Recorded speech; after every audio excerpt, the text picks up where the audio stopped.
Letters of Swami Vivekananda, the new edition in 4 volumes. Letter number 161 addressed to Sri Manmathnath Bhattacharya. The footnote: Sri Manmathnath Bhattacharya, 1863 to 1908, was a classmate of Swamiji at Presidency College, and by 1892 he held the position of Deputy Accountant General of Madras Presidency. Care of Mrs. Frances Bagley, 704 Washington Street, Annisquam, America, 5th September 1894. Dear Mr. Bhattacharya, I am very pleased to read your loving letter. I shall inquire about the weaving machine as soon as I can and write to you. Now I am resting in a village on the sea coast named Annisquam. Soon I shall go to the city and inquire about the machine. These seaside places get very crowded during the summer days. Some come to bathe, some to take rest, and some to catch husbands. There is a strong sense of decorum in this country. Men always have to keep themselves covered from neck to foot in the presence of women. One cannot so much as mention the normal functions of the body. Nobody knows when anyone goes to the toilet. One has to be so careful. In this country, one can blow one's nose 1,000 times into the handkerchief. There is no harm in that. But it is highly uncivilized to burp. The women sometimes don't hesitate to expose their bodies above the waist. You must have seen low-cut gowns. But they say that to go barefoot is the same as being naked. Just as we often refer to or talk about Atman, Atman, similarly here they care about the body. What a fascination for scrubbing and cleaning.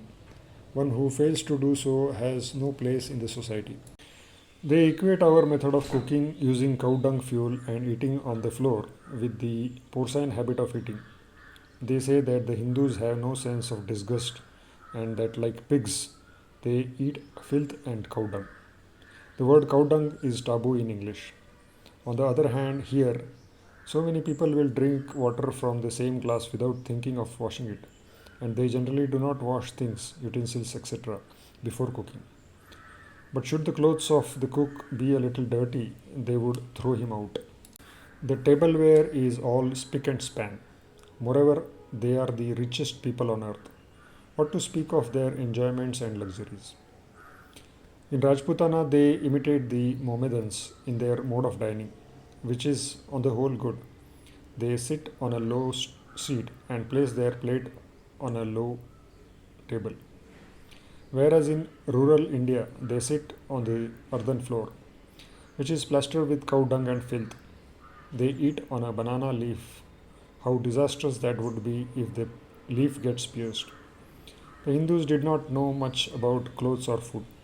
Moreover, whatever Hindu civilization there is in Punjab and the northwest provinces. The people of Bengal and Madras were uncivilized throughout. Only now they are coming up. Our village women do whatever they like in the water and then lift the same water with their palms to rinse their mouth. The people of North India and Punjab make a lot of fun of that. However, by the will of Lord, these Bengalis will awaken the Hindustan. Our women lose caste if they put on footwear, but Rajput women lose their caste if they don't put on footwear. Manu says, Sopanat ko sada bhavet, and should always wear footwear. Of course, decent clothes and good food people must have. If not luxury, at least they should have a sense of cleanliness. In these days when everything is expensive, by using child's dash dash dash, they save a little cow dung indeed, though having compromising cleanliness. Footnote: Swamiji commented this sarcastically. I say, why do we have to be Englishmen? It is enough for the present if we imitate our brothers of the western provinces. If every year some people from Hindustan, that is India, travel around the world and go back to their homeland, the face of Bharatvarsha, India, will change within 20 years. Nothing else needs to be done. But if people of one village do not even visit next village, tell me, how can anything happen? Anyway, everything will come about in due course. The stubborn Bengali boys will awaken the country, my dear. Manmath Babu, please stop this disgraceful custom of making a 9-year-old girl a mother. That is the root of all sins, horrible sin. Oh Lord, how tragic.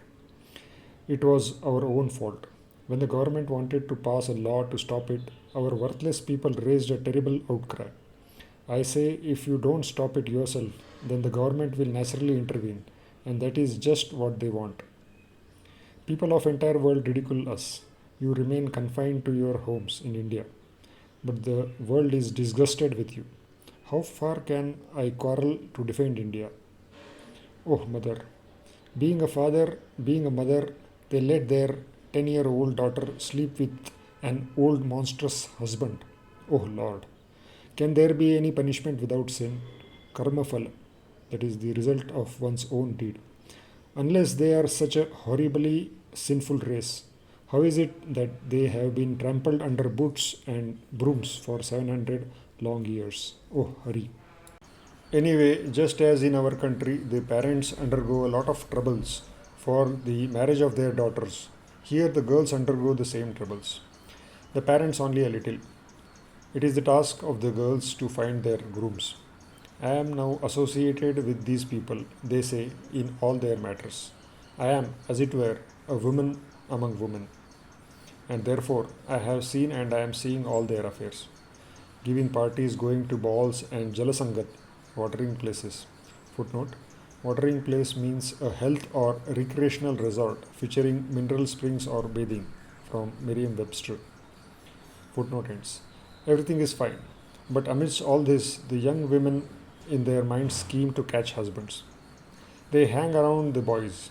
The boys, on the other hand, are so cautious that they mingle with the girls and flirt with them. But when the question of commitment comes, they slip away beyond reach. The boys pamper the girls, flatter them, and act servile towards them. But the moment the girls stretch out their hands, the boys fly beyond reach. After trying in so many ways, a boy gets caught. If the girl is wealthy, many boys flirt around her, but for the poor girls, it is difficult. However, if the poor girl is exceedingly beautiful, she does get married quickly. Otherwise, she has to wait all her life. As in our country, so is here love courtship, and that too one in 1,000. The rest of the marriages are based on money.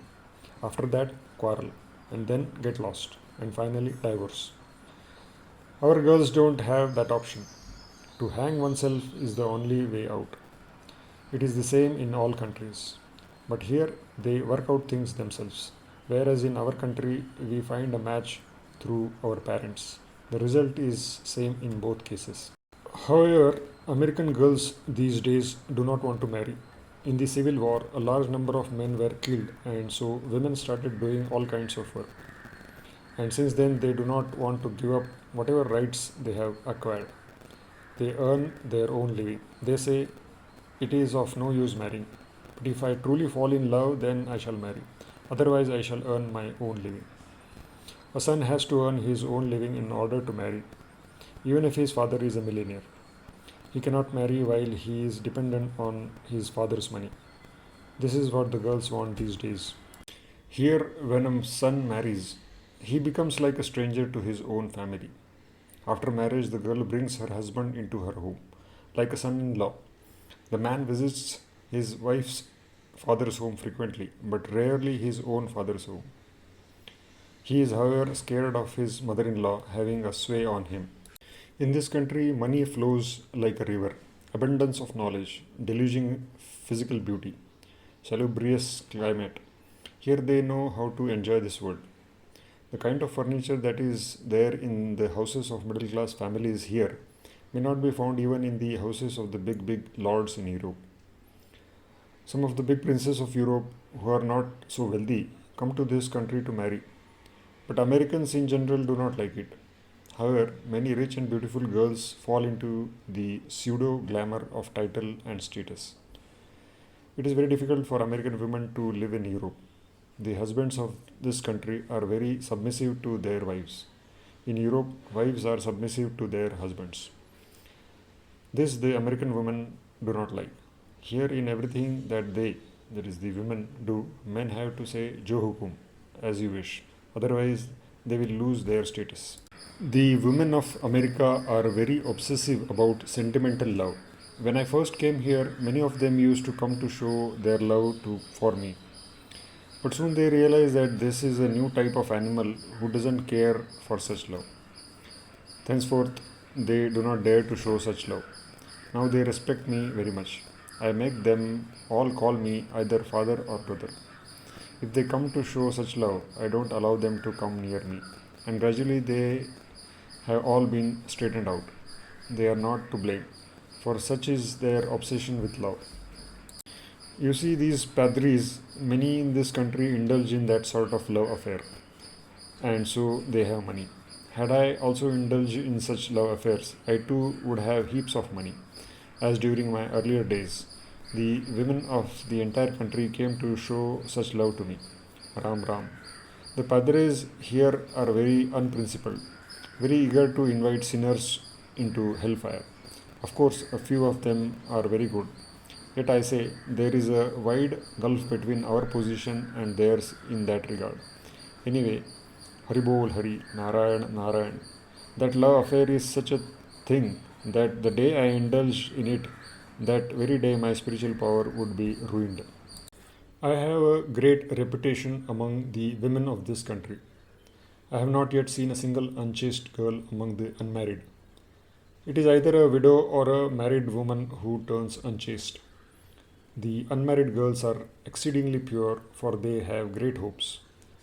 Why should they behave like Vrshasyantiva Gau, like a cow desiring a bull? Keeping aside this little shortcoming of theirs, our girls are no match for these American girls.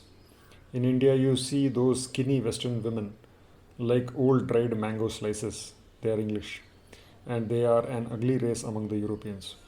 In America, the best blood of Europe has mingled.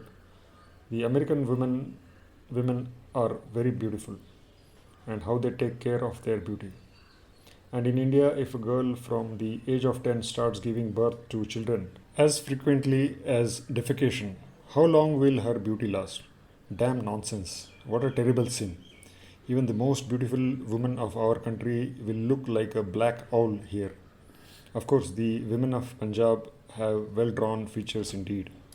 And there, American women's command over knowledge would put many learned professors to shame.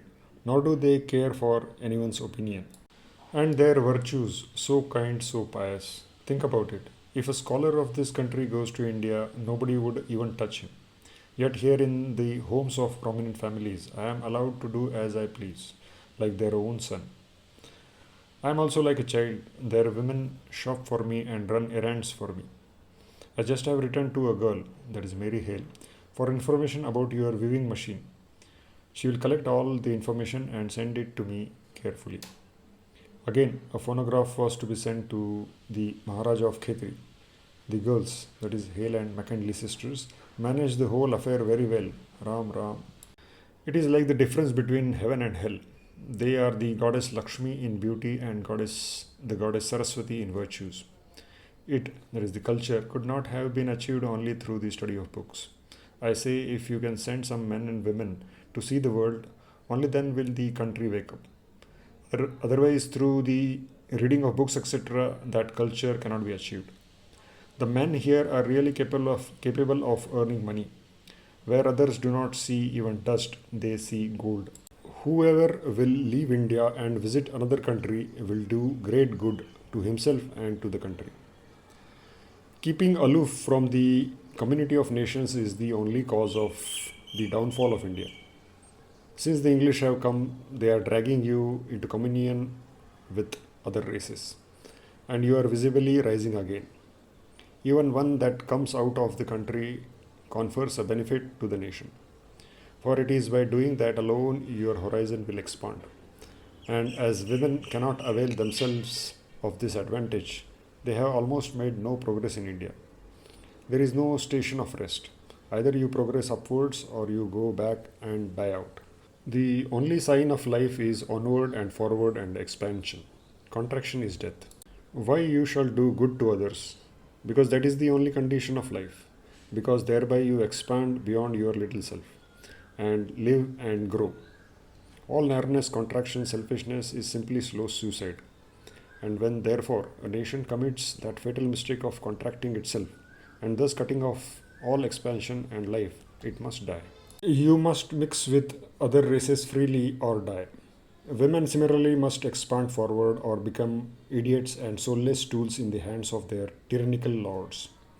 And the children are the results of the combination of the tyrant and idiot, which is slave. And this is the whole history of modern India. Oh, who would break this horrible crystallization of death? Lord help us. Gradually all this will come about. Shanai Pantha, Shanai Kantha, Shanai Parvatalankhanam. Footnote. This is Subhashit, that is a Sanskrit saying. Shanai Pantha, Shanai Kantha, Shanai Parvatalankhanam, Shanai Vidya, Shanai Vittam, Panchaitani, Shanai Shanai. That is, one should tread a path little by little. One should stitch a rag bit by bit. One should cross a mountain little by little. One should acquire knowledge little by little. One should acquire wealth little by little. These 5 things should be acquired little by little. Footnote ends. The papers have duly arrived and are in good shape. There were no issues in them. The enemy has been silenced. Just think of it. They have allowed an unknown young man to live among their grown-up young daughters. Whereas my own countryman Muzumdar says he is a rogue. They don't pay any attention to it. How noble they are and how kind. Even in my 100 lives, this debt cannot be repaid. I am an adopted son of American women. They are indeed my real mothers. If they don't attain blessedness, who would? Some time ago, several intellectual men and women had gathered in a place called Greenacre. I was there for nearly 2 months. Every day I used to sit in our Hindu fashion under a pine tree, and my disciples and followers would sit on the grass all around me. Every morning I would give them instructions, and how eager they were. The whole country knows me by now. The padres are very upset. Of course, not all of them. I have many followers among the learned padres of this country. The ignorant and the fanatic among them do not understand anything but only make noise, and thereby they only hurt themselves. By abusing me, Muzumdar has lost 3/4 of what little popularity he had in this country. I am like an adopted child here. If anyone abuses me, he will be condemned by the women folk of this country. I cannot say when I shall return to India. In the coming winter, I think. As I am traveling here, so it would be there. Nothing more to add. Please don't make this letter public. You understand, I am now a public man. I have to be very careful about every word I say. Everybody is on the lookout for an opportunity, particularly the padres. Yours, Vivekananda. Postscript. Here, at the end of winter, large quantities of hilsa, crabs, and lobsters are available. But then the method of cooking is different here. V. Om Tat Sat.